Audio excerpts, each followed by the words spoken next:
I'm Christopher Shays, and I want to be your next United States Senator.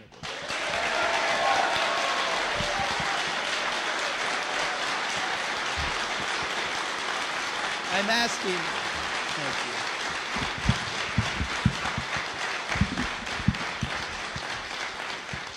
I'm asking all of you and citizens throughout this state to join in something special, a revolution to get our country back on track and our fellow Americans back to work.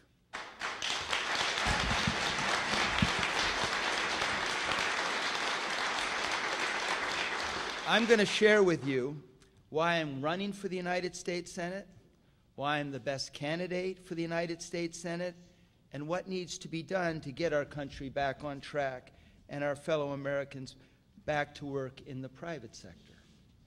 This morning, I came from my campaign headquarters in Stratford, the actual home of William Samuel Johnson, one of the 38 drafters of the Constitution of the United States of America, and the first United States Senator from Connecticut.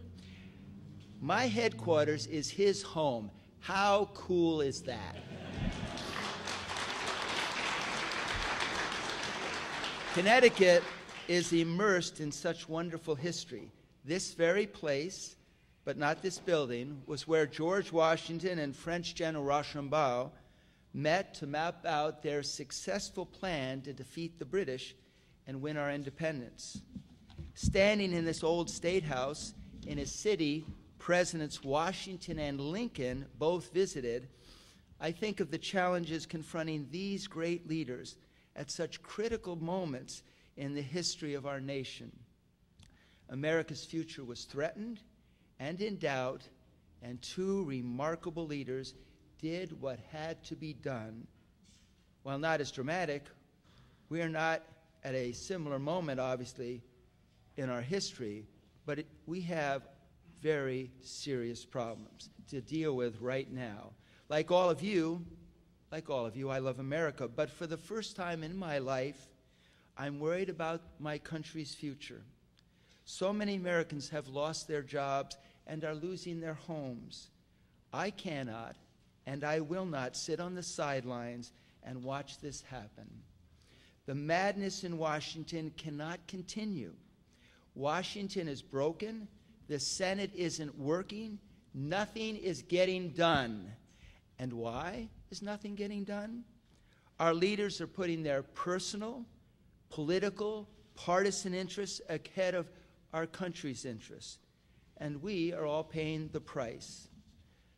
The need to learn from our founding fathers and Lincoln that for the sake of generations to come, there are particular moments in time when our leaders must be motivated by a higher purpose. Now is such a time. We need to send a simple message to our political leaders who seem tone deaf and out of touch. Time's up. You can't keep putting off what everyone in this room knows needs to be done now. We need to elect a United States Senator who possesses the courage, record, and experience to get things done now. That's why I'm running for the United States Senate. I have the courage to stand up for what needs to be done, but I also have the knowledge and experience to know how to get it done, and a record of accomplishment that you can rely on, and I think have relied on. Our message is clear. We want our government and its leaders to be worthy of our trust and faith. And as what one person said to me, I want my country back.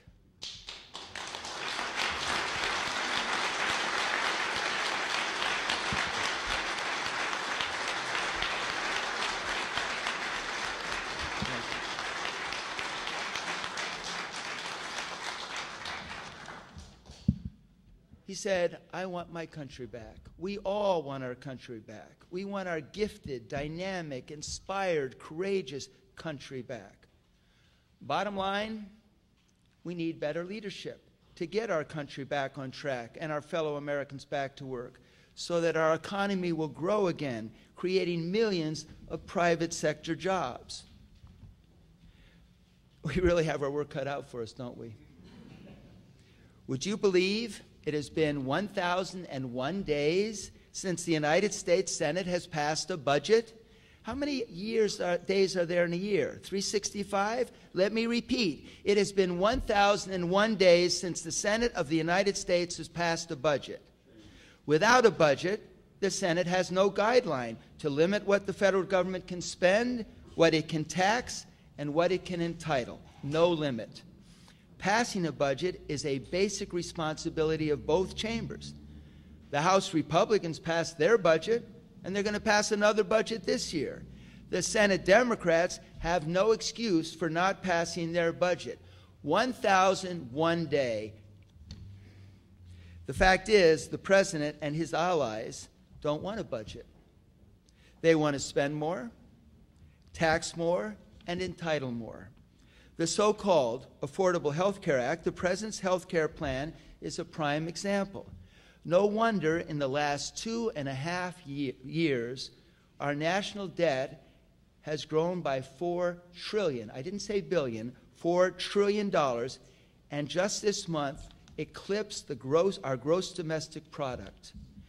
When I am elected to the United States Senate, I will vote to repeal the president's health care plan and allow our states to draft plans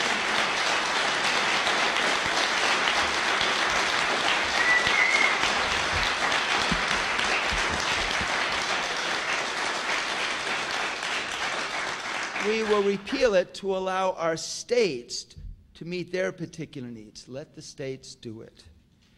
No good comes from reckless government spending.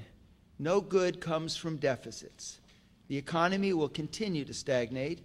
Our debt payments will overwhelm us, and even more Americans will be out of work. I truly appreciate the work of my friend, Representative Paul Ryan, and the Simpson-Bowles Commission. But with all due respect, neither plan balances the budget until 2030. That's 18 years from now. We can't wait that long.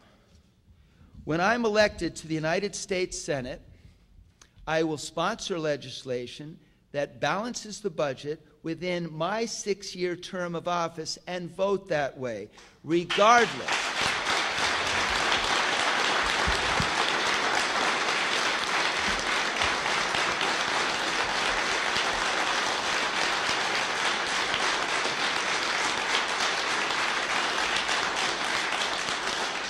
I will vote that way regardless of the political consequences and regardless of which party is in the majority. Until we get our financial house in order, nothing else matters. Passing budgets that get us to balance is putting America first. It is what will get America back on track and our fellow Americans back to work. Runaway government spending, but also complex tax laws and mindless regulations are deadly to both free markets and our democracy. When I'm elected to the United States Senate, I will sponsor legislation and vote to once and for all simplify our tax laws, lower the tax rate, and eliminate tax write-offs and loopholes that make our taxes complex and susceptible to special interest lobbying.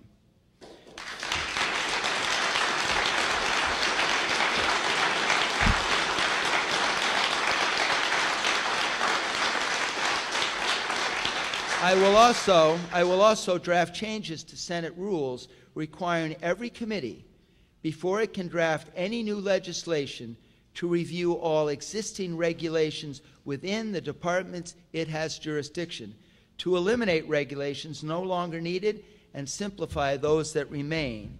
We must transform Washington with fewer, smarter regulations, a simpler tax code, smaller and less intrusive government.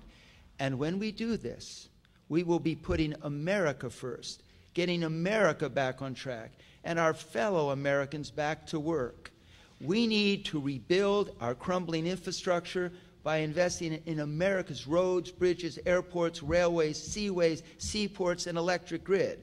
Some of this can be done with private funds, particularly the electric grid. But it is an area of spending, when done thoughtfully, will improve our nation's productivity and benefit generations to come. When I'm elected to the United States Senate, I will sponsor and vote for legislation that seeks to rebuild America's infrastructure. But I will oppose any legislation that includes low priority and wasteful projects, even if the legislation includes projects I support. Even if the legislation includes projects I support. Investing in America's infrastructure is putting America first, getting our country back on track, and our fellow Americans back to work.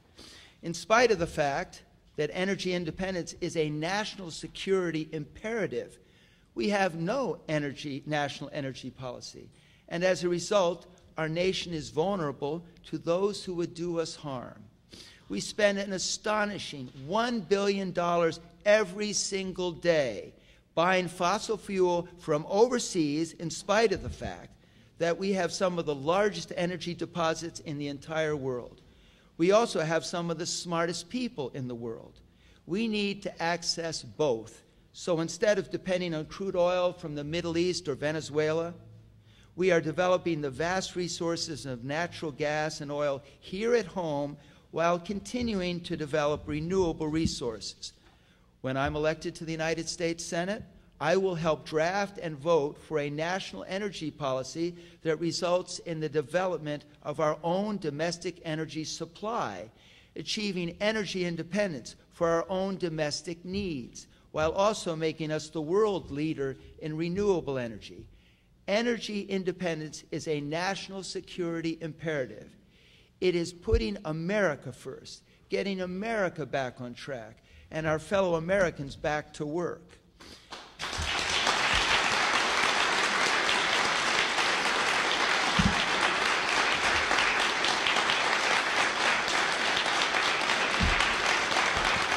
3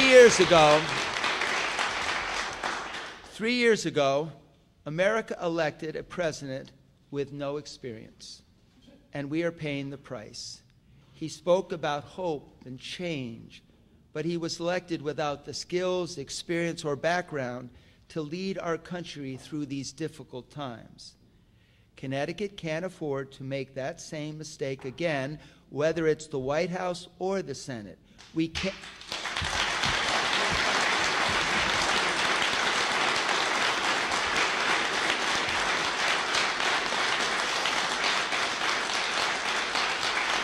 We can't afford to send someone to the United States Senate who doesn't have the experience and a proven record of getting things done in Washington. There is no time for on-the-job training. We need someone who is ready on day one. The leading Democrat in this race walks lockstep with Nancy Pelosi and the misguided Obama agenda. He literally, and this is factual, literally votes 98% of the time with them. Connecticut can't afford his expensive agenda and partisan votes. The Connecticut I know values independence and straight talk, not someone who is a sure vote for his party, be it Democrat or Republican. I believe in a democracy. I believe in democracy. I believe a candidate for public office should be elected, not anointed.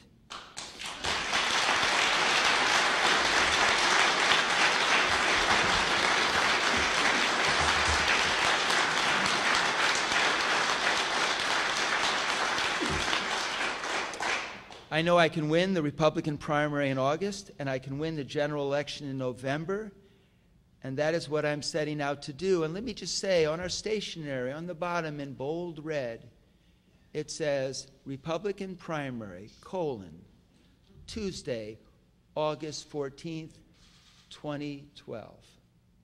There will be a primary, and it's called democracy.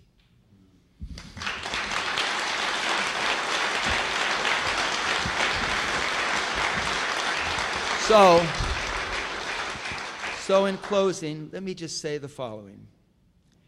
Americans have always believed in unlimited opportunities and the greatness of our country.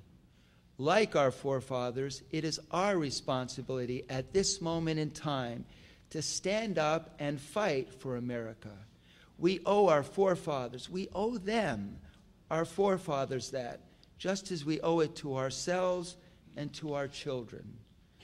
I know we can get America back on track and Americans back to work when we get our financial house in order, rebuild and invest in America, become truly energy independent, and transform Washington by simplifying our tax code and cutting red tape. When we do this, we will be putting America first. And first is where America belongs, now and always.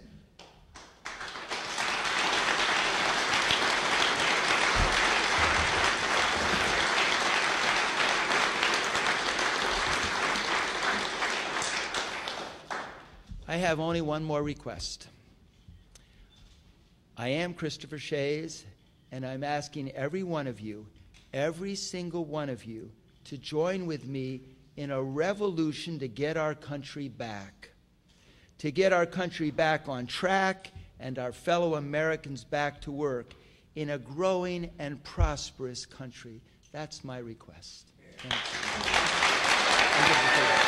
Thank you. Let me take questions. Thank you.